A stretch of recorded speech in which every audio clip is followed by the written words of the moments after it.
Bismillahirrahmanirrahim. Assalamualaikum warahmatullahi wabarakatuh. Alhamdulillahirabbil alamin. Wa bihi nasta'inu ala umuri dunya waddin. Allahumma shalli wa sallim wa barik ala sayyidina Muhammadin wa ala alihi wa sahbihi ajmain. Amma ba'd. Rabbi shrah li sadri wa yassir li amri wa hlul 'uqdatam min lisani yafqahu qawli. Jamaah salat subuh rahimakumullah. Pada pagi hari ini saya ingin membahas tentang afak dan anfus. Itu saya ambil dari surat Al-Fusilat ayat 53. Surat Fusilat ayat 53. A'udzubillahi minasyaitonir rajim. Sanurihim ayatina fil afaqi wa fi anfusihim hatta yatabayyana lahum annahul haqq. Awalam ya'fi bi rabbika annahu ala kulli syai'in syahid. Kami akan memperlihatkan kepada mereka tanda-tanda kekuasaan kami di segenap afaq, ya, itu jamak dari ufuk, dan pada diri mereka sendiri, ya, wa fi anfusihim, sehingga jelaslah, hatta yatabayyana, sehingga menjadi bayan, menjadi jelas bagi mereka, annahu, sesungguhnya hu, yaitu Al-Quran itu adalah al-haq, adalah benar. Tidak cukupkah bagi bahwa Tuhanmu menjadi saksi atas segala sesuatu? Jemaah rahimakumullah. Ayat ini sebenarnya menarik sekali untuk kita dalam kehidupan sehari-hari. Mau siapapun kita ini, apakah kita ini guru ataukah pelajar, kaya ataukah miskin, berumah tangga ataupun sendirian, pokoknya siapa saja. Ini ayat ini sebetulnya berharga sekali dalam memandang dunia ini, baik dunia eksternal kita, dunia di luar diri kita, afaq, ya, ataupun dunia yang ada pada diri kita. Memang di situ disebutkan afaq, ya, karena memang yang namanya di luar kita itu kan segala penjuru, tidak hanya satu penjuru, ya. Ufuk itu hanya satu, kalau afaq itu segala penjuru, segala sesuatu di sekitar kita, baik arah utara, selatan, tenggara, barat laut, barat daya, timur, barat, dan sebagainya. Itu semuanya itu kita sebut sebagai afaq. Di dalam Al-Quran menyebutnya seperti itu, yaitu kondisi eksternal kita dan kondisi internal pada diri kita. Itu semuanya itu ada tanda-tanda kekuasaan bagi orang-orang yang beriman. Sekaligus bukan hanya membuat orang beriman, tetapi itu membuktikan kebenaran Al-Quran. Tentu terus bagaimana itu hubungannya? Apa yang ada tampak di alam semesta raya ini, dari segi tumbuh-tumbuhan, gunungnya, anginnya, lautnya, pasirnya, binatang-binatangnya, binatang yang besar maupun binatang yang kecil, ya, termasuk alam semesta raya di atas kita, itu menjadi bukti kebenaran Al-Quran. Sementara dunia barat telah habis hidupnya dipakai untuk mempelajari kitabnya, sehingga kemudian menghasilkan suatu keyakinan bahwa agama itu tidak dapat dipergunakan. Sementara Al-Quran mengajarkan pada kita, justru kalau kita memandang alam eksternal kita, memandang diri kita, betapa percaya dengan Al-Quran. Sesuatu yang paradoks, sesuatu yang bertentangan, berkebalikan. Karena itulah kemudian mereka menciptakan pemikiran tentang ilmu pengetahuan itu otonom. Ilmu pengetahuan itu bebas nilai. Kenapa? Karena enggak ada sangkut pautnya dengan Tuhan dalam cara berpikir mereka. Ilmu kedokteran itu bagi mereka itu bebas nilai. Ilmu hukum itu bebas nilai. Ilmu filsafat itu bebas nilai. Ilmu ekonomi itu bebas nilai, dan seterusnya. Kenapa? Karena mereka sudah putus asa dengan agamanya. Sementara kita itu disadarkan, segala apapun yang kita pelajari, segala apapun yang kita lihat, kita perhatikan, itu pada dasarnya akan menambah keyakinan kita bahwa Al-Quran itu annahu al-haq, bahwa sesungguhnya Al-Quran itu kebenaran yang mutlak. Jamaah rahimakumullah. Kita bergeser sedikit, berinsut sedikit, ya. Allah berfirman bahwa penciptaan manusia itu lebih kecil atau lebih mudah bagi Allah dibandingkan penciptaan langit dan bumi. La khalqus samawati wal ardi akbaru min khalqin nasi walakinna aksaron nasi la ya'lamun. Sesungguhnya penciptaan langit dan bumi lebih besar daripada penciptaan manusia. Akan tetapi kebanyakan manusia tidak mengetahui. Surat Ghafir ayat 57. Dalam Az-Zariyat ayat 20, wa fil ardi ayatul lil muqinin. Dan di bumi itu terdapat tanda-tanda kebesaran Allah bagi orang-orang yakin. Nah, ini di sebelumnya ayatnya berbunyi wa fi ayat 21-nya berbunyi wa fi anfusikum afala tubsirun. Dan juga pada diri kalian sendiri, maka apakah kalian tidak memperhatikan? Kalau itu kita sudah sering dengar, mempelajari alam semesta, mempelajari alam eksternal kita. Kadang juga disebut alam makrokosmos gitu ya, mikrokosmos, makrokosmos gitu ya. Itu kita akan bertambah yakin. Tetapi kali ini ditambah, bukan hanya bertambah beriman kepada Allah, tapi bertambah yakin akan kebenaran Al-Quran. Ada yang berbeda di sini dalam surat yang pertama tadi saya sampaikan. Nah, ini sekarang kita mulai agak kembali lagi ke pangkal. Ayat 19 dari surat Az-Zariyat, jadi mundur satu ayat lagi. Wa fi amwalihim haqqul lis-sa'ili wal mahrum. Dan pada harta-harta mereka ada hak untuk orang miskin yang meminta dan orang miskin yang tidak mendapat bagian atau miskin tapi tidak meminta. Jamaah rahimakumullah. Jadi ada hubungan yang erat dalam kita menilai, memandang sesuatu, yaitu memandang harta-harta kita, materi yang kita miliki dengan cara pandang kita terhadap penciptaan langit dan bumi dan pencipta diri kita sendiri. Itu ada hubungannya.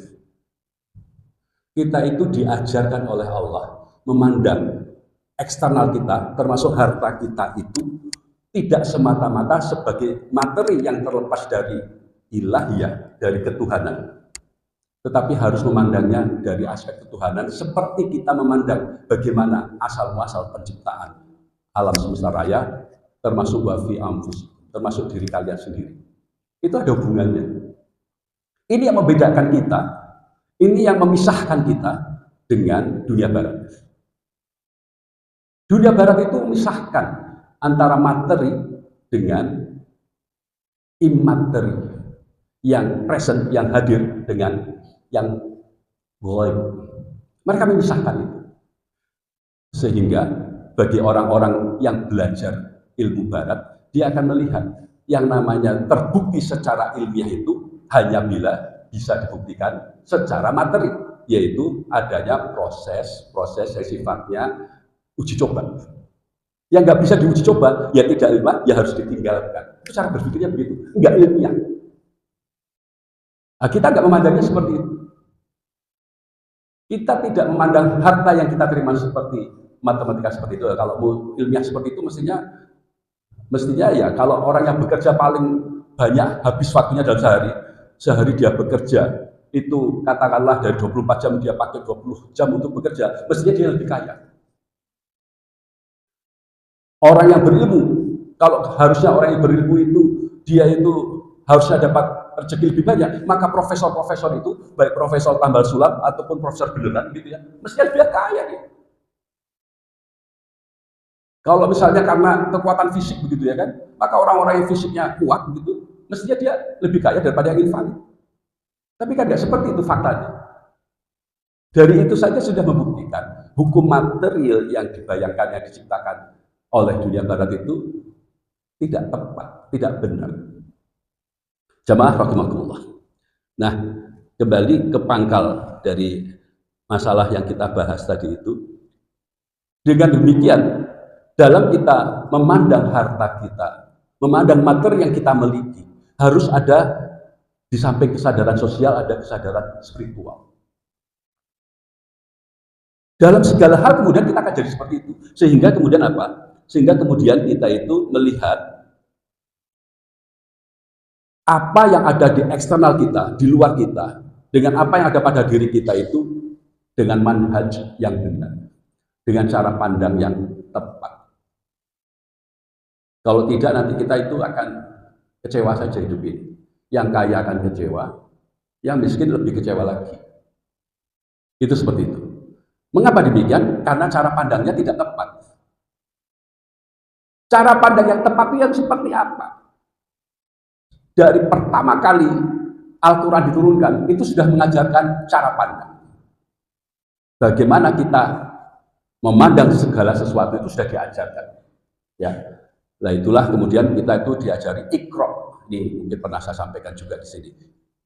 Bacalah Iqra bismi rabbikal ladzi khalaq. Bacalah dengan nama Rabbmu yang telah menciptakan. Kita tidak bisa memisahkan antara ciptaan dengan pencipta. Kita melihat, memandangnya sebagai sesuatu yang sangat erat hubungannya. Dalam konteks ini, kita melihatnya itu runut gitu ya, dari hulu sampai hilir. Memandang segala sesuatu dengan kacamata ilahiyah itu dari pangkal sekali sampai akhir. Iqra bismi rabbikal ladzi khalaq. Khalaqal insana min 'alaq. Kita melihat, kita menyadari bahwasanya penciptaan manusia itu, kita itu ya, sehebat-hebat kita itu, hulunya, dahulunya itu kan ya hanya sekedar kayak lintah yang nempel ke dalam dinding rahim. Alaqah, alaqah. Dia kemudian menghisap, kemudian berkembanglah ada plasenta dan tali pusat dan seterusnya. Itu seperti itu. Makanya kalau orang masih hamil muda, ya jangan banyak bergerak yang bisa menggugurkan atau melepaskan tempelan tadi itu. Begitu menurut ilmu kedokterannya, ya Pak Dokter ya. Kita disadarkan musuh hebat apapun asalmu itu ya cuma seperti itu, dan itu semuanya berlaku bagi siapapun.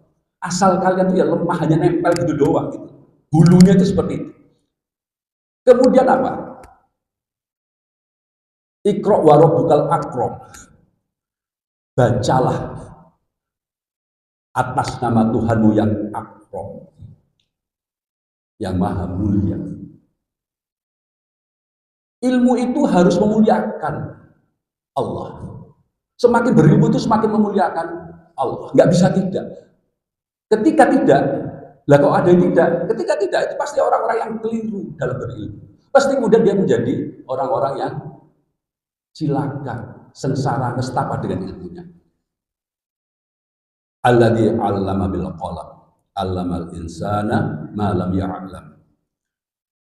Kalau dalam tafsirnya itu, manusia pertama yang diajar dengan al-qalam, dengan pena itu adalah Nabi Idris. Adam, Idris, Nuh, Hud, Soleh, dan seterusnya gitu ya. Itu seperti itu. Jamaah rahimakumullah. Kita juga harus menyadari bahwa setiap senti, setiap milih ilmu, kemajuan yang kita capai itu pada dasarnya, hakikatnya, intinya, intisarinya itu ya hanya pemberian dari Allah. Kalau tidak seperti itu kita berkeyakinan, kalau kita berkeyakinan seperti tadi kita berkeyakinan tentang rezeki, maka dalam hal ilmu juga orang yang paling pandai pastilah orang yang paling tinggi sekolahnya. Kenyataan kita sering lihat profesor kok maaf goblok, kan dia dokter kok nggak ngerti, gitu loh. Kadang-kadang kita hadapi seperti itu situasinya. Ya, nggak seperti itu jalan ceritanya. Bahkan Ahmad bin Hambal itu pernah bertanya kepada seorang sufi, ya, Syekh Sulaiman gitu ya. Tolong ajari aku satu ilmu, katanya. Kemudian diajarkan begini. Ucapkanlah subhanallah, ya, ucapkanlah subhanallah tanpa rasa kagum, biasa saja, datar saja. Kata Syekh Sulaiman tadi itu. Kelak engkau akan melambung ke alam malak, ke alam malaikat, ya, tanpa perlu belajar. Dengan makna, kalau kita itu membersihkan diri kita dari segala kotoran dosa, itu ilmu itu akan masuk saja begitu, bledeng gitu. Karena pada dasarnya ilmu itu kan cahaya, seperti yang diajarkan oleh gurunya Imam Syafi'i. Itu yang namanya Imam Ahmad bin Hambal itu sangat riang gembira dengan ajaran itu. Sekali lagi, Kalau yang dinamakan ilmu itu karena kita semata-mata belajar belaka, maka hanya orang-orang yang pengetahuannya diperoleh sampai S3, dialah yang paling berilmu. Kenyataannya tidak. Kenyataannya tidak demikian. Jamaah rahimakumullah. Nah, dalam konteks itulah kemudian kita diajarkan cara pandang kita dalam memandang dunia atau world view gitu ya, itu mesti utuh dan bermakna. Segala sesuatu itu mesti kita maknai. Lantas kita belajar memaknai hidup kita, belajar memaknai sekitar kita. Semuanya harus memiliki makna. Oleh karena itu, anfa'un orang sebaik-baik orang adalah man anfa'un nas, yang paling bermanfaat dari manusia lain.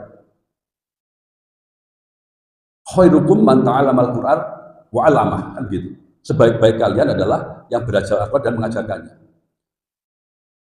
Dengan makna segala sesuatunya itu mesti bermakna. Ilmu Al-Qur'an kita miliki itu nggak akan ada maknanya kalau nggak diajarkan, nggak disampaikan. Segala yang kita miliki, kesehatan kita, kekokohan kita, materi kita, harta kita, atau apapun itu, harus dipandang dalam konteks bermakna.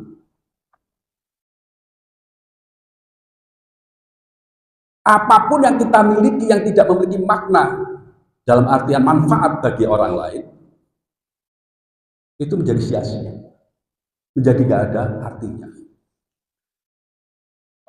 Rasul pernah bersabda, apakah ada di antara kalian yang lebih suka makan dari makanan yang menjadi jatah ahli waris daripada makanannya dia sendiri? Ini agak satiri gitu ya. Kalau sudah jadi milik ahli waris kan berarti dia sudah meninggal kan, maksudnya itu. Artinya apa? Dia nggak sempat menggunakannya untuk bermakna bagi dirinya. Ya tentu nggak ada ya seperti itu. Tapi banyak orang yang kelakuannya seperti itu tanpa dia sadari. Hartanya begitu berlimpah-limpah, begitu kan, begitu banyaknya ya. Tapi nanti yang menggunakan nanti malah yang memanfaatkan adalah ahli warisnya, karena dia nggak ngapa-ngapain dengan harta itu. Sampai-sampai Rasul itu mengajarkan kepada kita ya dalam hal memaknai materi, bersodakohlah atau selamatkanlah kalian dari api neraka sekalipun dengan satu biji kurma. Coba bayangkan, selamatkanlah kalian dari api neraka walaupun dengan satu biji kurma. Coba bayangkan, satu biji kurma bisa menyelamatkan kita dari api neraka. Artinya apa? Bahkan memandang satu biji kurma pun harus ilahiyah gitu. Memandang satu biji kurma pun harus ilahiyah. Iya. Ya Ustaz ya. Begitu. Tidak bisa tidak. Apalagi kalau harta kita itu jutaan, ratusan juta, miliaran bahkan. Harus ilahiyah. Cara pandangnya harus seperti itu. Nggak boleh melenceng dari itu. Itu hadisnya itu sahih hadis. Bahkan lebih lanjut lagi, dalam hadis itu ditegaskan, bagi orang-orang yang beriman yang betul-betul sudah teruji keimanannya itu, dia lebih mementingkan orang lain daripada diri sendiri. Suatu saat adalah seorang sahabat lapar, minta makan kepada Allah, Rasulullah. Ditanya pada istri Rasulullah yang satu, nggak punya apa-apa. Rasul bertanya pada istrinya, nggak punya juga. Siapa di antara kalian yang bisa menjamu tamu ini? Ada yang ngaco, diajak pulang. Ternyata tamu ini pun, ternyata yang sahabat yang menawarkan diri itu tadi, saya lupa namanya. Dia juga sebenarnya nggak banyak punya makanan di rumah, tinggal untuk keluarganya. Tetapi oleh sahabat ini didahulukan untuk tamunya daripada keluarganya. Sampai seperti itu. Ya. Kalau kita ini kan banyak yang bahkan tuh dirinya saja sudah sangat berlebih-lebih, udah kagak ada perlunya, masih aja disimpan dan tidak mandang orang lain. Ini paradoks orang beriman itu kadang-kadang begitu. Jamaah rahimakumullah. Nah, kembali pada afak dan anfus tadi itu. Muhammad Iqbal, seorang intelektual awal abad 20 kita itu sempat berkata seperti ini. Orang-orang kafir itu tenggelam dalam horizon. Tetapi bagi orang yang beriman, horizon itu tenggelam dalam dirinya. Ini memang agak filsafati begitu ya bahasanya. Tapi sebetulnya dekat sekali dengan kehidupan kita, dengan keseharian kita. Bagi orang kafir, dia itu tenggelam dalam dunia ini. Ya, artinya dia akan menjadi seolah-olah diperbudak oleh dunia ini. Siang, malam, pagi, sore, hidupnya digunakan untuk urusan dunianya. Mencari klien, mencari pasien, mencari order, mencari rekanan, dan sebagainya. Sibuk aja itu semuanya. Pikirannya pindah dari suatu tempat ke tempat lain, pikirannya itu dunia. Sudah punya 10 perusahaan, masih pengen bikin lagi supaya jadi 15, sudah punya 15, pengen lagi. Saya punya teman pengacara, saya tanya, klienmu itu perusahaannya berapa? Aduh gak ngerti aku dah, ratusan perusahaannya, terus saja masih sibuk. Ya ada, dia bikin masjid, bikin pesantren, ya ada. Tapi dibandingkan dengan harta yang dia miliki itu ya cuma berapa persen gitu lah. Kalau di mata Allah, orang yang nggak punya uang atau uangnya sangat sedikit, ya nggak punya uang dalam artian itu nggak berlebihan gitulah, dipinjami orang, dipinjami temennya yang sama-sama miskin, itu mungkin lebih kaya dipandang oleh Allah daripada orang kaya tadi yang usahanya ratusan tadi itu, tetapi kurang bermanfaat hartanya tadi. Ini karena kita memandang afak dan anfus itu tidak ilahiyah. Ya, jamaah rahimakumullah. Karena itulah Islam itu membedakan dengan tepat antara rasio dan akal. Rasio dan akal. Ya. Orang-orang yang berakal itu tidak hanya ada pada orang-orang yang belajar, yang berilmu secara formal, enggak. Kalau rasio mungkin iya. Rasio itu apa? Rasio itu dari bahasa Latin mengacu pada kemampuan berpikir atas logika yang wajar berkaitan dengan materi tadi itu rasio. Nah, namun dalam Islam akal berarti lebih dari sekedar rasio. Akal itu mencakup kemampuan untuk mengikat manusia dengan Tuhannya. Akola itu sendiri kan artinya mengikat. Kembali ke surat yang awal yang kita sampaikan tadi itu, kita itu melihat segala sesuatu dengan akal kita. Dengan mengikat materi yang kita lihat itu, dengan mengikat harta yang kita lihat itu, dengan mengikat manusia yang kita lihat itu, dikaitkan dengan Sang Khalik. Itu jadi seperti itu. Sehingga ketika kita itu akan melakukan suatu akad, muakat apa saja, muakat dalam konteks perdagangan, tijarah, ataupun dalam konteks pernikahan, maupun dalam konteks apapun itu, melihat manusianya itu kita akan bertanya secara ilahiyah, benar apa enggak akad ini, benar apa tidak yang kita hadapi ini. Itu seperti itu. Orang Barat nggak begitu cara melihatnya. Orang Barat hanya melihatnya dari segi untung atau tidak untung atau buntung. Kita nggak seperti itu. Karena itulah dalam kacamata akal,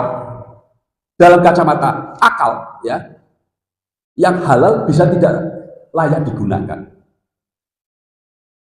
Maka kita jadi paham fatwa MUI terhadap produk-produk yang membela Israel gitu ya kan. Produknya halal, tapi bisa menjadi tidak halal. Karena digunakan untuk memusuhi dunia Islam. Seperti itu cara kita memandang itu. Melihat itu seperti itu loh. Kenapa sih kok kita nggak boleh menggunakan produk ini atau produk ini gitu? Bukan produk itu dalam konteks produk yang haram. Produknya sih tidak haram. Tetapi kita melihatnya keseluruhannya secara ilahiyah.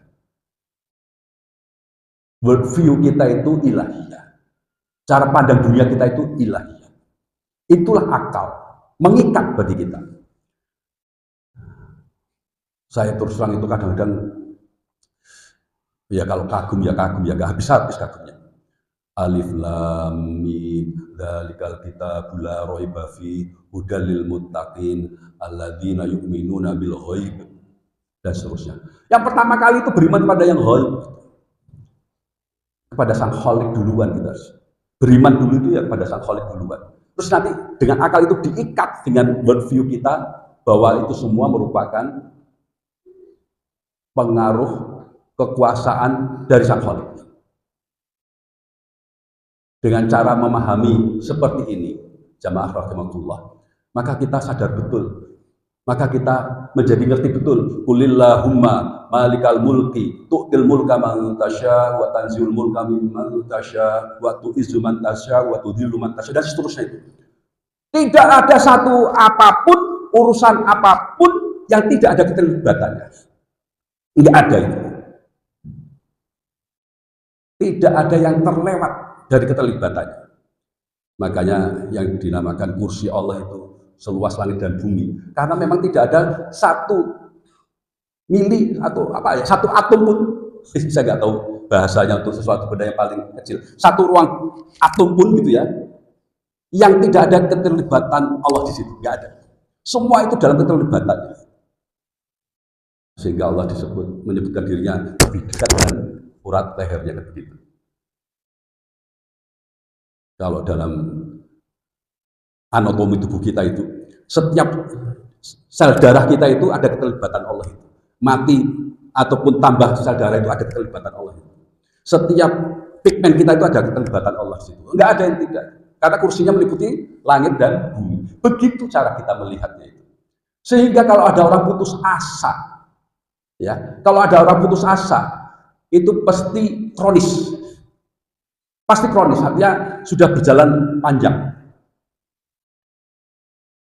Ketidakpercayaannya itu berjalan panjang. Karena itulah innama amwalukum wa auladukum fitnah. Ada beda sedikit ya antara fitnah dan bala. Fitnah itu konteksnya keimanan, ujian keimanan. Kalau bala itu ujian kesabaran. Lebih berat fitnah itu. Harta dan anak-anak kita, keluarga kita itu adalah fitnah. Itu bisa menggoncang keimanan kita. Orang yang beriman bisa tidak beriman. Gara-gara pengen menikahkan anaknya dengan orang kaya, kan bisa begitu.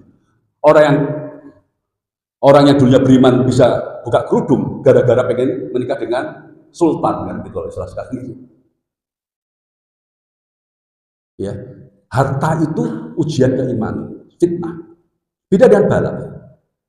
Jamaah rahimakumullah.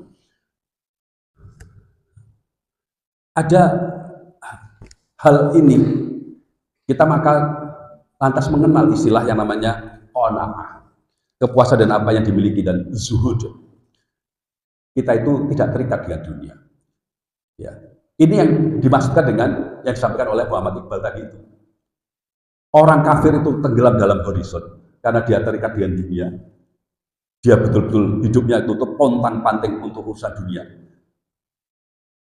Sedangkan orang beriman itu tidak demikian. Kalau perlu dunia itu sibuk mencarinya.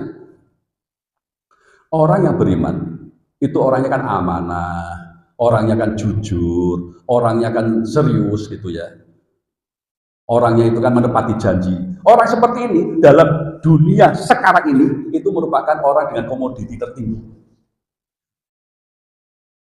Apa artinya? Susah dicari. Orang yang seperti itu susah dicari sekarang ini.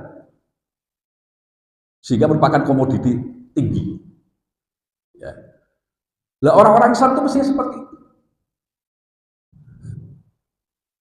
Orang yang memiliki prinsip. Ketika dalam suatu akad dia merasa akad itu tidak adil, dolim, walaupun besar nilainya, dia siap mengatakan no way, enggak, ini dolim, ini tidak fair. Kenapa? Karena dia punya kesadaran rezeki itu dari Allah. Kalau tidak diterima dengan cara yang adil, maka ini tidak dari Allah. Itu seperti cara melihatnya. Meninggal batal aja kontraknya. Ini tricky, ini curang, ini terlalu menguntungkan Anda. Itu bisa seperti itu cara melihatnya. Cara berpikirnya, cara berpola kita itu bisa seperti itu. Berani gitu loh. Ya. Ini cerita sedikit ya. Saya ini kan konsultan hukum rumah sakit gitu. Ada rumah sakit yang satu grup itu puluhan rumah sakit dia miliki. Satu saat itu tricky dia saya itu. Dia tidak mau membayar, kan harusnya dibayar itu kan, ini cerita saja ya, dengan Pak Hadis gitu kan, ceritakanlah gitu ya. Harusnya itu setiap ada rumah sakit baru, saya itu dibayar 50% gitu lah. Ini rumah sakitnya itu sudah 1 tahun, saya nggak dikasih tahu, dan dengan demikian nggak dibayar. Ketika saya tahu, saya minta nggak dikasih. Terus akan perpanjang kontrak, saya bilang, sebentar, bereskan dulu ini. Bereskan dulu ini. Selesaikan dulu ini. Jika saja dia berkeras gitu ya kan, untuk kemudian ya sudah, kalau kamu nggak mau, kamu masih tetap menuntut yang satu rumah sakit yang cuma kecil ini dan mau melepaskan puluhan rumah sakit ini, ya sudah, silahkan. Kalau saja dia mau begitu ya bisa putus betul itu kontrak, bisa diperpanjang gitu. Tapi saya melihatnya nggak seperti itu. Saya melihatnya dari kacamata ilahiyah. Kalau memang itu yang harus dijalani, maka itulah jalan ilahiyah saya. Saya antepin. Jadi bagaimana nih? Agak galak saya malah. Seolah-olah itu kecil gitu loh yang keluar rumah sakit itu di mata saya. Alhamdulillah, ternyata masih dipakai saya. Dibayar bahkan. Nah, pikir-pikir itu, oh ternyata kalau kita itu punya harga diri yang ilahiyah, itu ya tinggi sekali harganya ternyata. Takut orang-orang itu. Ya kebetulan ini memang apa itu, yang tidak dengan cara kacamata iman gitu ya, melihat urusan perniagaan itulah yang saya hadapi. Itu seperti itu. Ya, dalam kehidupan kita tuh memandang segala sesuatunya jadi seperti itu. Sementara kita melihat sekarang ini banyak sekali orang-orang melihat dari kacamata tidak ilahiyah. Masuk ke perusahaan pakai kerudung, masuk ke loker, lepas kerudung, bekerja tanpa kerudung, nanti pulang, kembali ke loker pakai kerudung, pulang pakai kerudung. Ada banyak sekali seperti itu. Nah, kita memandang segala sesuatunya sekali lagi dari kacamata ilahiyah. Kalau tidak, Tuhan dan Tuhan sekalian, hidup ini mengalami nihilisme, kehampaan. Apa maknanya? Coba bayangkan. Coba bayangkan. Harta misalnya ya. Kita itu apa misalnya? TV di ruang tamu ada, di ruang tidur ada, kamar mandi ada TV-nya, garasi ada TV-nya, halaman ada TV-nya. Ya, internet mau di mana saja kita pakai internet. Mobil yang 3 saf dan 2 saf dan 1 saf bahkan ya hanya 2 kursi depan saja kita punya. Rumah ada di mana-mana, di Jogja punya, di Semarang punya, di Jakarta punya, di Lampung punya. Di mana-mana kita mau kemana-mana tidak di hotel, di rumah kita sendiri. Pesawat terbang pribadi juga punya. Mau berapa sih kita sudah punya semua. Gitu. Dan lama-lama bingung gitu, nihil gitu loh, hampa gitu. Beneran itu. Itu yang dikritik oleh namanya Friedrich Nietzsche, seorang filsuf Jerman ya, yang mengkritik modernitas dan nihilisme sekarang. Dia menggambarkan manusia dalam kondisi berjuang tanpa arah atau tujuan yang pasti. Ini bukan saya omongkan hanya pada orang kaya ya. Yang ada di sini yang nggak berpunya pun harus saya omongkan begini. Jangan sampai sudah kita ini susah, masih juga tidak memiliki tujuan arah hidup yang pasti. Seperti yang dikatakan Friedrich Nietzsche tadi. Ya, menggambarkan manusia dalam kondisi berjuang tanpa arah dan tujuan yang pasti. Ya, mereka itu manusia itu tidak punya makna yang lebih tinggi kata dia. Manusia terjebak dalam lingkaran kekosongan atau nihilisme kata dia. Coba bayangkan. Ini bukan orang yang beriman loh yang ngomong. Filsuf yang tidak beriman ini, orang Jerman ini. Itu ngomong seperti itu. Ya.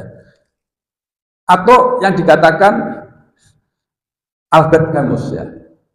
Albert Camus itu mengatakan orang hidup itu seperti naik ke atas jurang atau mendorong batu ke puncak gunung terus jatuh kembali, dorong lagi ke atas jatuh kembali. Ini absurd gitu, sia-sia, nggak bermakna.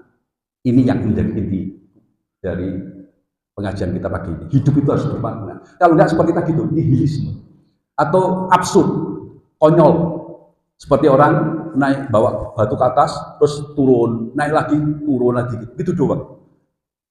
Habis punya satu perusahaan lagi, apa bedanya? Itu kan perusahaan juga gitu loh, gak ada yang baru gitu dari situ.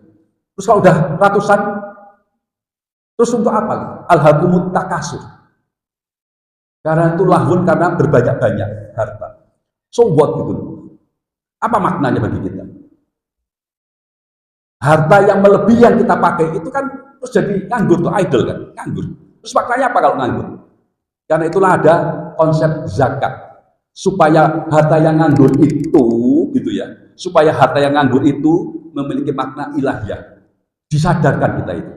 Harta nganggurmu itu ada makna ilahiyah, yaitu apa? Ada hak orang di dalamnya. Itulah zakat. Ya, yang meliputi beberapa kriteria pemilih haknya itu. Nah, dari itulah kemudian kita dari yang disampaikan Nietzsche itu maka mungkin bisa memudahkan kita memahami ini. Dalam surat Al-Hadid ayat 20, "I'lamu annamal hayatud dunya la'ibun wa lahum wa zinatun wa tafakhur." Al-ayah ini panjang sekali ya, jadi saya karena waktunya sudah hampir habis. Ketahuilah bahwa sungguhnya kehidupan dunia itu hanyalah permainan dan senda gurau, ya. Lahwun dan apa laib dan lahwun gitu ya. Dan perhiasan dan saling berbangga di antara kamu serta berlomba dalam kekayaan dan anak keturunan, itu semua itu absurd bagi Allah. Absurdnya itu gambarkan begini, seperti hujan yang tanam-tanamannya mengagumkan para petani, kemudian tanaman itu menjadi kering, dan kamu lihat warnanya kuning, kemudian hancur. Nggak bermakna. Ya. Dan di akhirat nanti ada azab yang keras dan ampunan dari Allah serta keridhoannya. Dan kehidupan dunia itu tidak lain hanyalah kesenangan yang menipu. Illa mata'ul ghurur. Wa mal hayatud dunya illa mata'ul ghurur. Kesenangan yang menipu. Mirip dengan si kafir Nietzsche tadi itu mengatakan nihilisme, kosong, menipu, enggak tenangan gitu, enggak beneran ada gitu. Kalau dunia yang kita lihat, berarti kita itu hidup tanpa arah. Enggak jelas tujuan kita itu. Mau kaya, mau miskin, kalau enggak jelas tujuannya enggak jelas aja gitu, enggak ada bedanya. Itu seperti itu, ya. Kesenangan yang menipu, ya. Absurd. Jamaah rahimakumullah. Dengan demikian kembali ke tadi itu, ya. Kita harus melihat segala sesuatunya itu dari kacamata Sang Khalik. Iqra bismi rabbikal ladzi khalaq.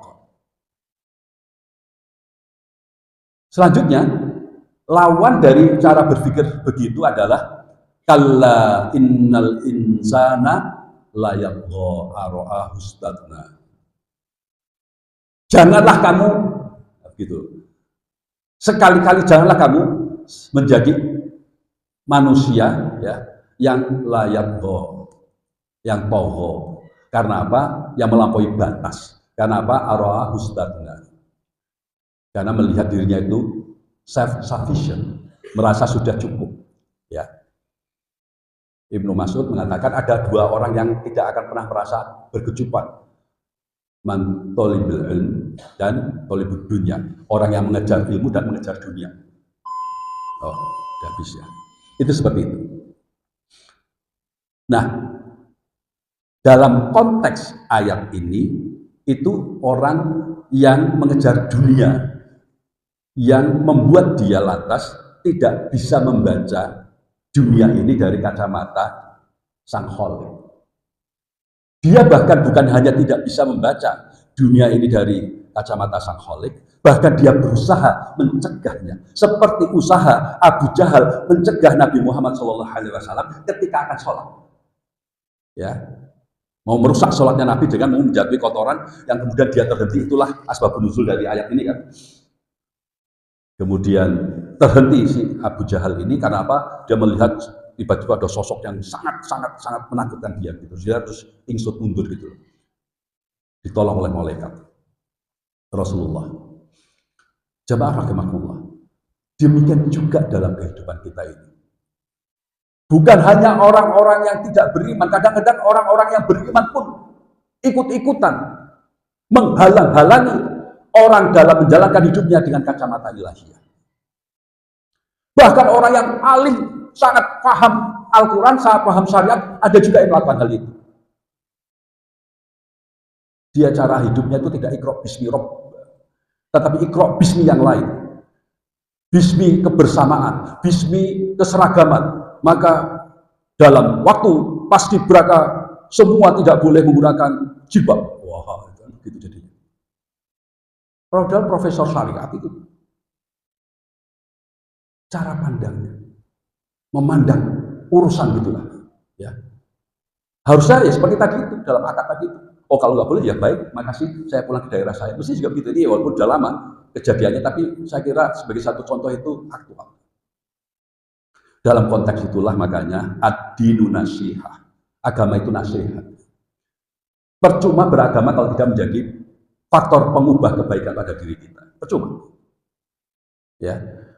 Dan lantas terakhir saya sampaikan, maka orang yang berilmu itu selama dia berilmunya penuh ketundukan kepada Allah, maka pasti dia tergolong orang-orang yang paling takut kepada Allah. Innama yakhsyallahu min ibadihil ulama. Sesungguhnya yang bukan sesungguhnya ya, semata-mata semata-mata yang takut kepada Allah ya dari kalangan hambaku. Jadi berarti ini orang-orang yang tunduk, orang-orang yang taat gitu kan, adalah orang-orang yang berilmu, itu kalangan atau kita sebutkan ulama. Itu seperti itu.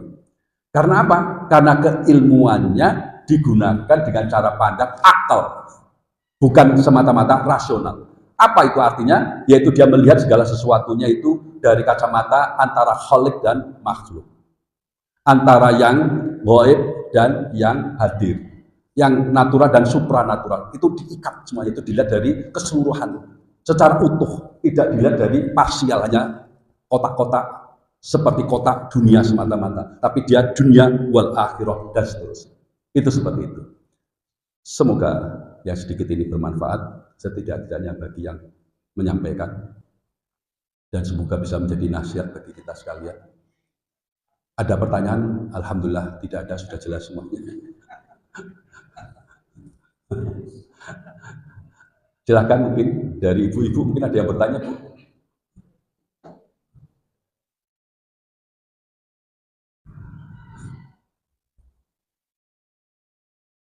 Ustadz Mulkan, ini kalau dalam pepatah orang Minang itu, manggari ikan di laut, lah tampak jantan batinonya. Bergerak saja ikan di laut sudah kelihatan jantan betinanya. Saya melihat dari gerakan sedikit Pak Mulkan itu saya sudah bertanya gitu. Silakan Pak Mulkan. Monggo pakai saya nanti kan. Assalamualaikum warahmatullahi wabarakatuh. Waalaikumsalam. Kalau kita lihat semuanya kayak di surat Al-Fatihah, iya karena dua, iya karena saya, kita minta tolong kan. Kemudian dilanjutkan oleh surat Al-Baqarah, alladzina yu'minuna bil ghaibi wa yuqimuna shalah. Pertanyaan saya, ada nggak orang yang percaya dengan gaib tetapi tidak beriman? Ya, ada. Ikan ayatnya kalau ditanyakan kepada mereka, siapakah yang menciptakan alam semesta raya dan bumi ini? Allah. Tapi dia kadang tidak beriman atau kadang tidak syirik. Dia juga beriman pada selain Allah. Itu seperti itu. Atau dalam bahasa ilmu modern sekarang ini, itu yang disebut dengan agnostik. Banyak sekali orang-orang Jepang, orang-orang Cina itu agnostik, atau orang-orang non-muslim pada umumnya yang sudah mencoba belajar agamanya tapi putus asa karena ajarannya yang sudah sama begitu kan. Kemudian jadi agnostik. Pokoknya dia percaya saja bahwa ada makhluk supranatural. Dia percaya. Atau jadi begini, yaitu ada teori namanya clockmaker teori, teori pembuat jam. Jadi sang pencipta, ya, dia menciptakan alam semesta raya ini seperti halnya menciptakan jam. Setelah selesai jamnya sudah jalan, sudah hidup, terus dia lepas tangan. Ada yang seperti itu. Sementara dalam keyakinan kita kan seperti itu. Allah menciptakan dan kemudian Allah terus sibuk. Dan tanda petik ya bahasa kita itu. Allah tidak pernah berhenti. Allah terus menjalankan kekuasaannya. Itu yang tadi ulillahumma malikal mulki tu'til mulka dan seterusnya. Terus terlibat. Tidak ada sedetik pun yang tidak ada keterlibatan Allah dalam segala urusan ini. Tidak ada ruang sedikit pun yang tidak ada aspek Allah di dalamnya. Begitu keyakinan kita. Makanya kursi sama wati wala. Tetapi bagi orang-orang tertentu, setelah Allah bekerja menciptakan, maka Allah kemudian diam. Bahkan ada dalam satu kitab yang lain mengatakan pada hari tertentu Allah istirahat. Ya Ustaz ya.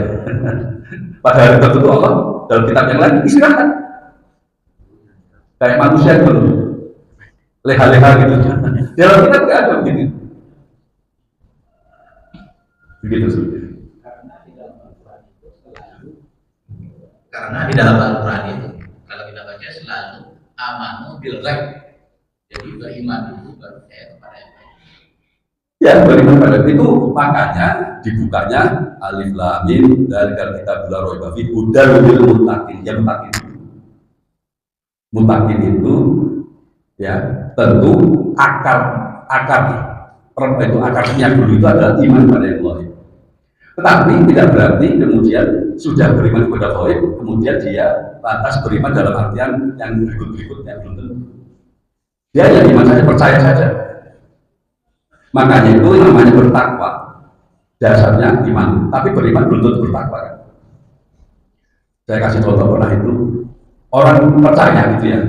Ini saya kasih contoh yang aktual saja ya. Orang percaya rokok itu membahayakan kesehatannya gitu kan. Tapi apakah kemudian dia lantas tidak merokok gitu kan gitu loh. Ini maaf ya, tidak bermaksud menyinggung seorang atau sekelompok orang ya. Itu sampai begitu aja. Orang tahu misalnya minuman keras ya, minuman keras saja lah yang saya yakin di sini soalnya nggak ada minuman keras. Dia percaya, dia beriman percaya minuman keras itu tidak baik untuk kesehatan tubuhnya. Tapi ya banyak yang minum. Saya pernah dengan bos saya itu ketemu dengan kedubes asing gitu kan. Terus ditawar minuman anggur gitu kan, terus dia lihat saya gitu, I am Muslim moderate, harus minum gitu kan, alasan bisa, gitu loh, ya itu seperti itu. Dia beriman, dia tahu bahwa itu harusnya kan nggak boleh, tapi berarti dia tidak taat. Makanya lah kita itu lakum tatakul itu dalam puasa itu kan, itu salah satu kemampuan mengendalikan diri untuk bisa takwa. Karena itulah Alladzi yuwaswisu fi sudurinas itu misalnya waswasil khannas itu kita berdoanya dengan 3 asma Allah kan gitu. Qul a'udzu birrabb Malik dan Ilah. Demi apa? Demi supaya kita itu diselamatkan dari kejahatan yang membisik-bisik dalam dada manusia. Yang namanya bisikan itu harusnya ke telinganya, dari dadanya. Tapi itulah gambarannya itu. Jadi makanya dalam dunia politik dikenal dengan istilah pembisik gitu ya, para pembisik gitu ya. Ya gambarannya memang seperti itu. Siapa sih yang membisiki dia seperti itu kan? Itu seperti itu. Ya, cukup Ustaz. Baik, saya kira cukup ya, sudah suruh ya. Mari kita tutup dengan doa kafaratul majelis. Subhanakallahumma wa bihamdika asyhadu an la ilaha illa anta astaghfiruka wa atubu ilaik. Assalamualaikum.